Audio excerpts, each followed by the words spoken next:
Hello, my name is Ben Nett. I was elected to the Purcellville Town Council in November 2024. Upon taking office, I was appointed Vice Mayor.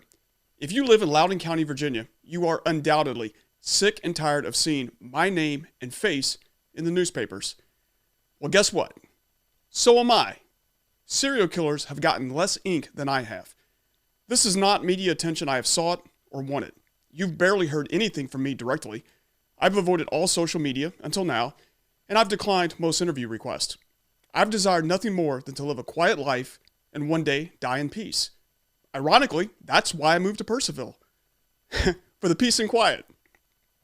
I got involved in local politics because I was compelled to do so.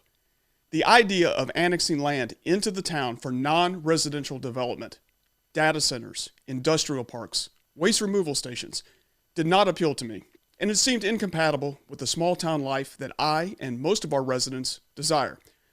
I also recoiled at the idea of forcing families to accept $1,000 plus bi-monthly water bills, which was and is being proposed.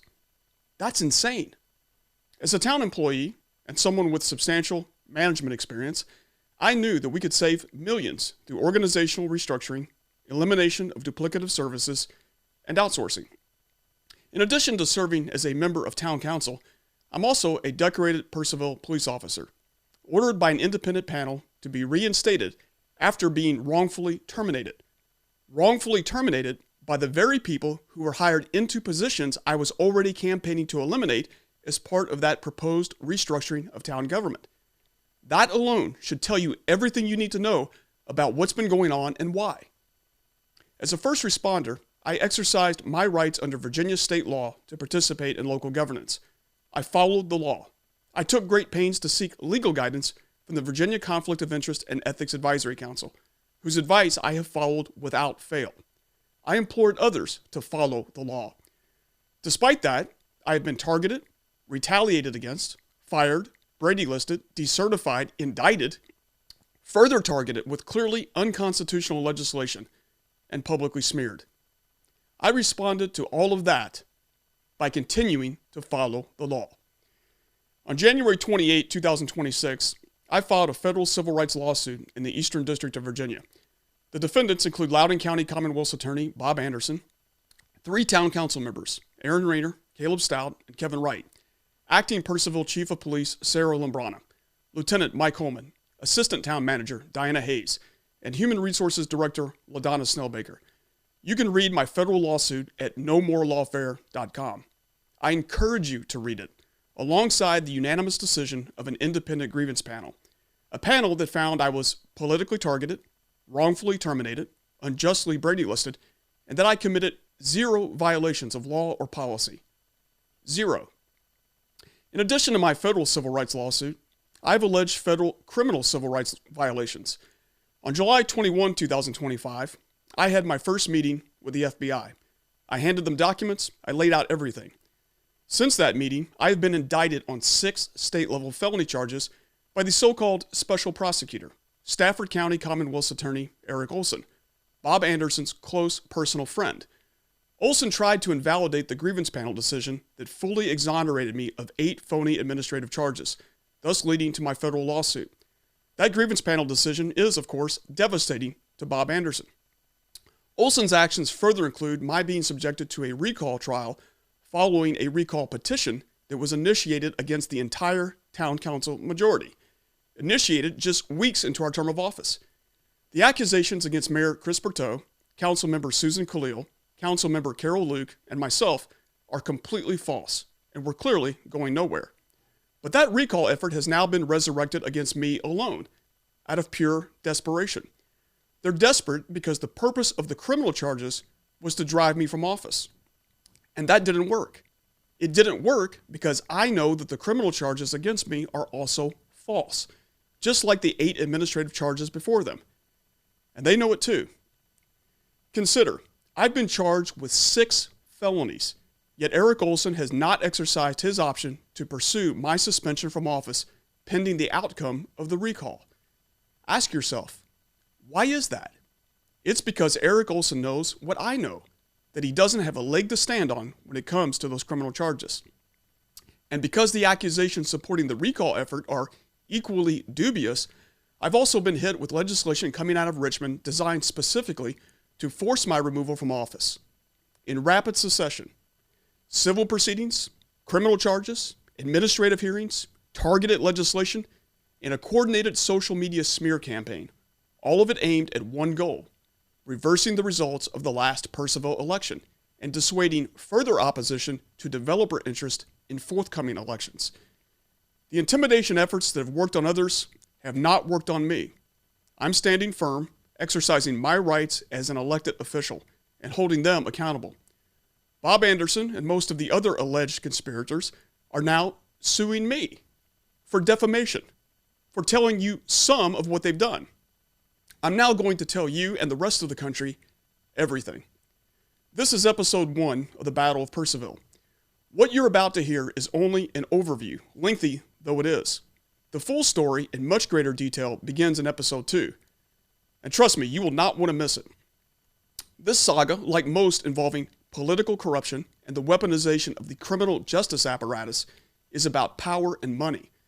My political opponents want to overturn our election in order to open the floodgates for massive commercial and industrial development via annexations into the town that would tap into the town's wastewater system and our already strained water resources.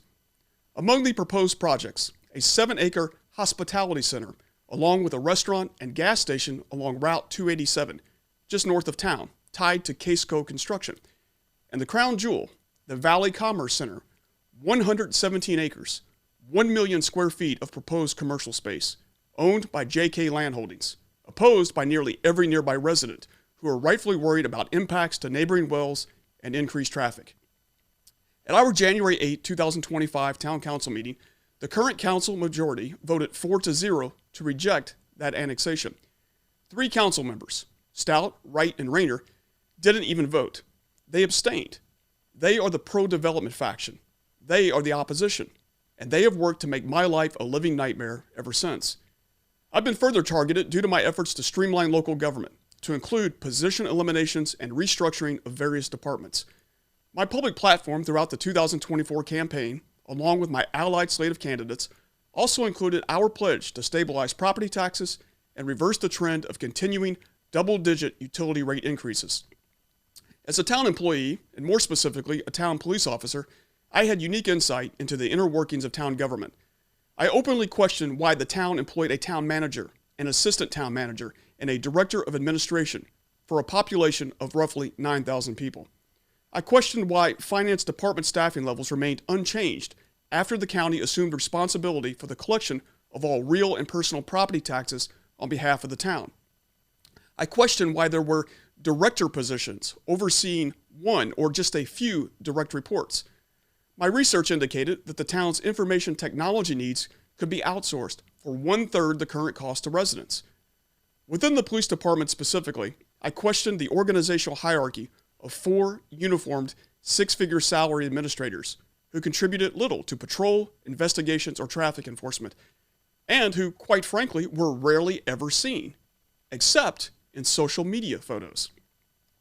Meanwhile, an underpaid officer corps resulted in high rates of attrition and a corresponding inability to provide consistent 24/7 coverage to the town's residents and businesses, relying more and more on the Loudoun County Sheriff's Office. I also took note, privately, of loose inventory controls within the police department, to include suspected thefts of department property.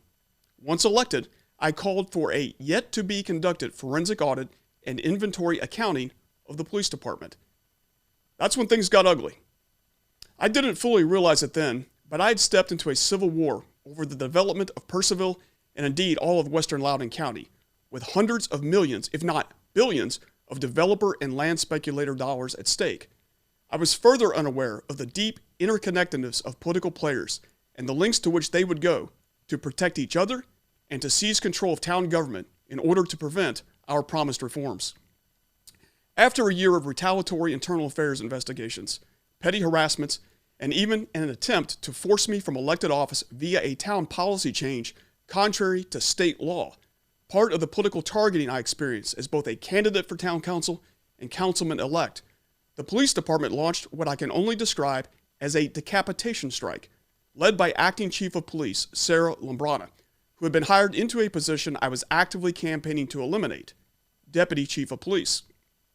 Within weeks of my taking office, 2 more IA investigations were opened against me, outsourced without authorization, and eventually taken up by the Prince William County Police Department after the chief of the Fairfax Police Department refused to conduct them, citing their clear political nature.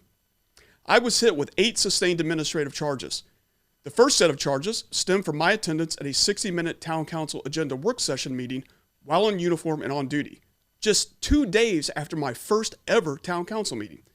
There, at the request of the town manager himself, I marked myself as being on directed patrol, which is the proper and standard designation within our department used to mark a location while off the street, but nonetheless in service and responsive to calls. My actions were lawful and proper and fully transparent. I did nothing wrong. And yet, I was accused by some of dereliction of duty. Me, the Officer of the Year, the Meritorious Action Award recipient, the career national security professional who risked his life protecting presidents and presidential candidates of both parties in the United States Secret Service, who risked his life in Afghanistan with the CIA, whose blood samples were put into a medical vault at Langley in case his remains needed to be identified. I'm that guy. I am the personification of duty. And what they don't mention is that I began my shift that morning by walking into a completely empty Purcellville police station. 0 officers on duty for the preceding 5 hours, while our 4 administrator command staff slept comfortably at home, knowing but not caring I was working solo. Talk about dereliction of duty. The second set of charges stem from my use of accrued sick leave, when I was in fact sick, suffering from lingering flu-like symptoms and an injured knee that made driving a car, especially a police car for a 12-hour shift, genuinely painful. While on leave, a fellow council member drove me to a conference in Richmond. Entirely lawful, entirely proper. And here's where God enters the picture. On February 25th, 2026, on the eve of arguments to hear my motion to dismiss the baseless recall petition against me, Special Prosecutor Eric Olson, and I'll tell you more about him shortly, he notified my attorney that he could not make it to the courthouse and would be seeking a continuance. Why? Because Mr. Olson allegedly fell down and hurt his knee and couldn't drive to Leesburg. He did manage to get to his orthopedic doctor, someone drove him apparently, and he did manage to participate in a subsequent conference call with my attorney and the judge. So I guess Mr. Olson now agrees that a knee injury can indeed prevent you from performing your regular duties, while still allowing participation in other activities. Honestly, you cannot make this stuff up. The sustained charges against me also included my refusal to cooperate with these obviously phony IA investigations, politically motivated and with predetermined outcomes. Yet I was advised not to cooperate with these unauthorized investigations by the town manager in consultation with the town attorney, because it was clear to them that I was being politically targeted, and there was a need for an independent inquiry into the totality of events and circumstances. Ultimately, I did participate in the investigation, following specific guidance put forth by legal counsel for the town. Nonetheless, on February 21, 2025, I was presented with 2 advance notice of discipline memorandums from Acting Chief Lambrana, notifying me of the sustained allegations and her intent to terminate my employment. The memo stated that I had 5 days to respond to the charges pursuant to the Law Enforcement Officers Procedural Guarantee Act, with my termination effective February 28 if no response was received.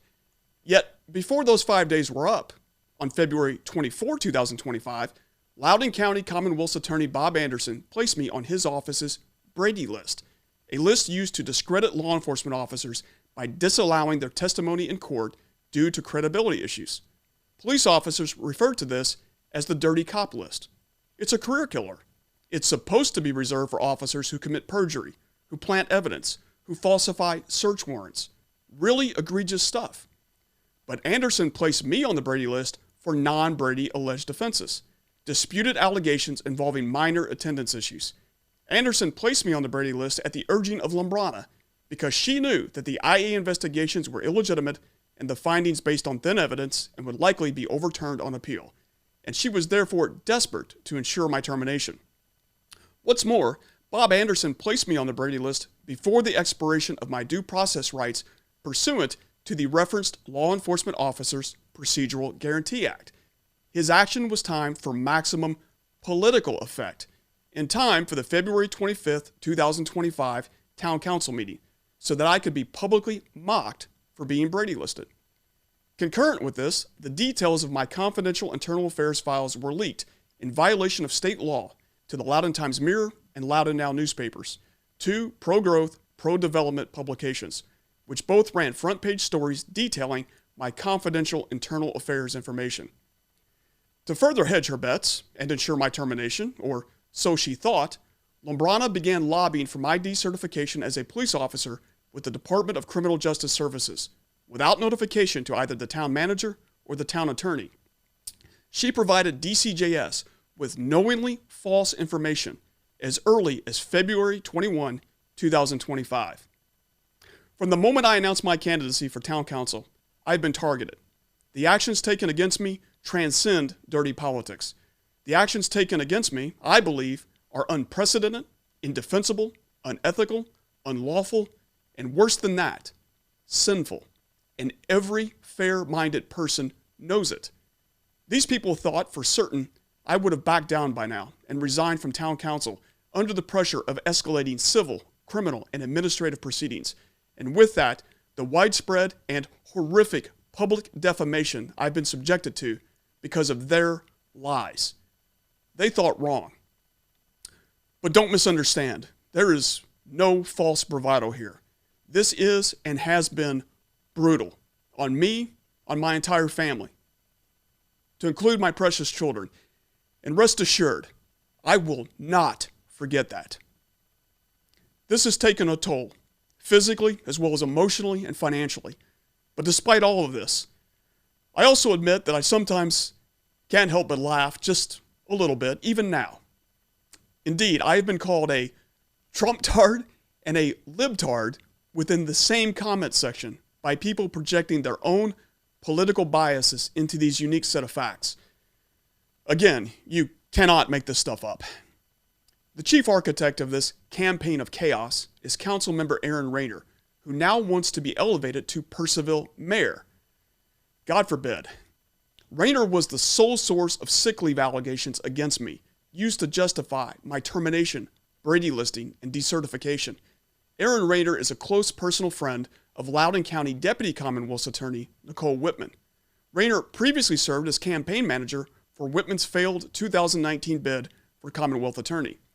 Prosecutors within the Loudoun County Commonwealth's Attorney's Office have shared with me their opinions that Nicole Whitman is the one really running that office. Yet despite their efforts, on June 28, 2025, I was fully and completely exonerated by unanimous decision of an independent grievance panel. The guilty have attacked the process because they cannot contest the indisputable evidence upon which the conclusions of the grievance panel are based, to include the sworn testimony of Acting Chief Sarah Lombrana and Lieutenant Mike Holman, both of whom were found by the grievance panel to have committed serious violations of the Town of Purcellville Employee Handbook and the Police Department's general orders. Expecting that I would prevail in the grievance process, based on the facts, the truth, the conspirators were ready. The very next business day, after the grievance panel ordered that I be reinstated with full back pay and benefits and payment of attorney fees, Eric Olson began issuing subpoenas for the grand jury process that would be used to indict me on 6 felony charges. Who exactly is Eric Olson? As noted, Eric Olson is the Stafford County Commonwealth's Attorney, handpicked by Bob Anderson, his close personal friend, to serve as special prosecutor in all matters that Bob Anderson supposedly recused himself from. What matters, you ask? Well, Bob Anderson wasn't content to merely Brady list me for non-Brady alleged offenses, or to do so in violation of my due process rights. No, he went further. On April 21, 2025, at the behest of Councilman Caleb Stout, Anderson issued an advisory opinion in which he erroneously concluded that I had violated the State and Local Government Conflict of Interest Act. He publicly accused me of committing a crime based on a three-part analysis that is directly contradicted by established Virginia state law and the opinion of the executive director of the Virginia Conflict of Interest and Ethics Advisory Council, known as the COIA office. I immediately filed suit against Anderson, a complaint for declaratory judgment, and consequently, I was never charged with that alleged crime. Bob Anderson, who is a town of Purcellville resident, by the way, further injected himself into town affairs with a series of advisory opinions, again at the behest of Councilman Caleb Stout, that conflict with the advice and guidance received from both the town attorney and the executive director of COIA, effectively stripping me of many of my rights as an elected official under threat of criminal prosecution. But Bob Anderson wasn't done yet. On April 22, 2025, Anderson issued a memorandum stating that the Virginia State Police had been authorized to conduct a criminal investigation into the actions of Vice Mayor Carl Ben Nett. That authorization was no doubt bolstered by Anderson's advisory opinion, which again is completely without merit. I have since learned that the state police investigation was initiated by none other than Erin Rayner. Her again. Rayner falsely accused me of malfeasance, destruction of documents, and assault. Those wild allegations, without even a glimmer of evidence to cling to, went nowhere. Thus, desperate to charge me with something, anything at all, I was charged with 4 VSIN violations. That's the Virginia Criminal Information Network. I was publicly accused of using law enforcement databases to target my political opponents, but apparently only some of my political opponents. Me, a former targeting officer with the Central Intelligence Agency, a true master of open source intelligence, able to discover much more information about anyone than what is available in the law enforcement databases I had access to in Purcellville. The charges consist of allegations going back as far as May 2024, clearly a fishing expedition, and allege that I targeted Councilmember Caleb Stout and his wife Erica, that I twice targeted former Mayor Stan Milan, which doesn't even make sense, and an individual publicly identified by the initials SG. Those charges are a lie. Every one of them. And they are known to be a lie. Just like the 8 administrative charges before them. Just like Anderson's public accusation that I had violated COIA. Just like Erin Rayner's wild and unfounded criminal accusations. My opponents got caught targeting me. So, they falsely accused me of targeting them criminally. It never happened. I not only didn't target the Stouts, I came to their aid as a police officer, and on more than one occasion. I have comforted all 3 of the Stouts' children, tending to them like they were my own children. And the Stouts know this, which makes their behavior towards me at public meetings and online all the more despicable. Likewise, I've never done anything to target Mr. Milan. Ever. If anything, I extended him professional courtesies. And the SG charge? Wait until you hear those details. The SG charge alone indicates the weaponization of the criminal justice process for purely political reasons. At the risk of exaggerating, it really is that egregious. The 750,000 law enforcement officers across this country are going to be shocked. You're going to be shocked. And a lot of people who have publicly smeared me over these allegations are going to owe me a very public apology. But I won't hold my breath. This is why Eric Olson went for direct indictment through an ex parte grand jury process, so he could withhold the details from public scrutiny. I call upon Eric Olson to consent to my request to publicly release those grand jury transcripts, unredacted, in their entirety. Barring their public release, I've asked the FBI to petition a federal court for access to those grand jury transcripts, which I believe reveal a lack of probable cause to support any of the charges against me. Those charges against me include, along with Town Manager Frazier, accusations that we engaged in fraudulent commercial dealing and conspiracy for bid rigging related to a $12,000 management study of the police department. Those charges, too, are a lie, and they're known to be a lie. We didn't rig anything. There was nothing to rig. The state police investigator who didn't bother to interview either Mr. Frazier or myself couldn't even get basic facts right. The transcripts of his testimony before the grand jury read like the book report of a child who didn't read the book. Tellingly, Mr. Frazier has been offered immunity to testify against me. You didn't read that in the newspapers, did you? Why me? Because I'm the town council member, and the goal of all of this is to reverse the results of the most recent election and eliminate opposition to the growth and development of Purcellville and stop the promised restructuring of town government. Mr. Frazier has refused that immunity offer, as neither he nor I are guilty of anything other than serving our community with the utmost integrity. As I told you, this is all about overturning the most recent election, all of it. And it's no accident that all the prosecution delays, to include Olson's multiple filing errors and his alleged knee injury, have resulted in the criminal matters being pushed beyond the 2026 election. I believe that Eric Olson is engaged in a malicious prosecution, meant to save his buddy, Bob Anderson, who has taken actions that no reasonable prosecutor would take, and who is now being exposed and held accountable for those actions. Eric Olson has nothing but optics and innuendo, and few witnesses other than my political opponents, most of whom have been sued for civil rights violations, and many more of whom are the subject of a request for federal investigation into alleged criminal civil rights violations. Everything the conspirators have tried has failed. So, they turned to Richmond. Erin Rayner, after being rebuffed by Republican officials who told her that elections have consequences, turned to newly elected Democrat delegate John McAuliffe and State Senator Russet Perry. Delegate McAuliffe proposed House Bill 505, with language first circulated by Rayner in 2024, I've now learned, which sought to prohibit a member of a governing body of a locality from holding any other position of employment within that locality. Legislation meant to target me specifically.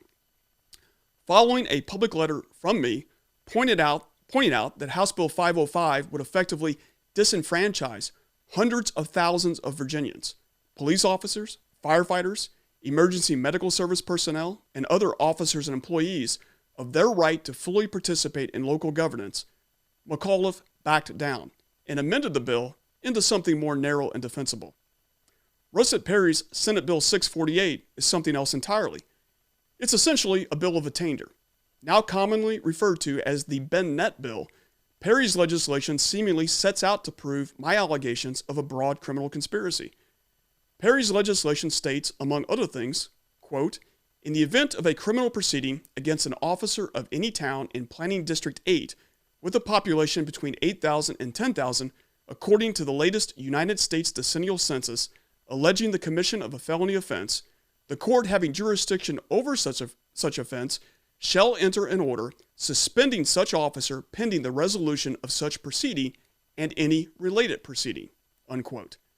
More curiously, the provisions of this act shall expire on July 1, 2028.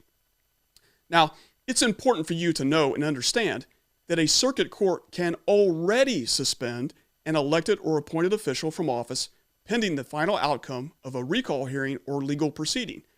As noted, that's an option that Eric Olson has opted not to pursue in my case, because I believe he knows it will fail judicial scrutiny. Further, state law already provides for the removal of elected officials convicted of felonies. But Russet Perry wants to mandate the removal of elected officials charged with felonies. Any felonies, even those brought forth by political opponents for purely political reasons. But only in Purcellville, and only for a 2-year period. Russet Perry, in case you didn't know, she's a former prosecutor in the Loudoun County Commonwealth's Attorney's Office, serving under Nicole Whitman. Are you starting to see the picture? If not, let me throw a few more brushstrokes your way. Council members Erin Rayner, Caleb Stout, and Kevin Wright are suing the town over the definition of the term imposition as it relates to taxation. They're arguing that simply voting to raise or lower an existing tax is synonymous with imposing a new tax, and thus requires a supermajority.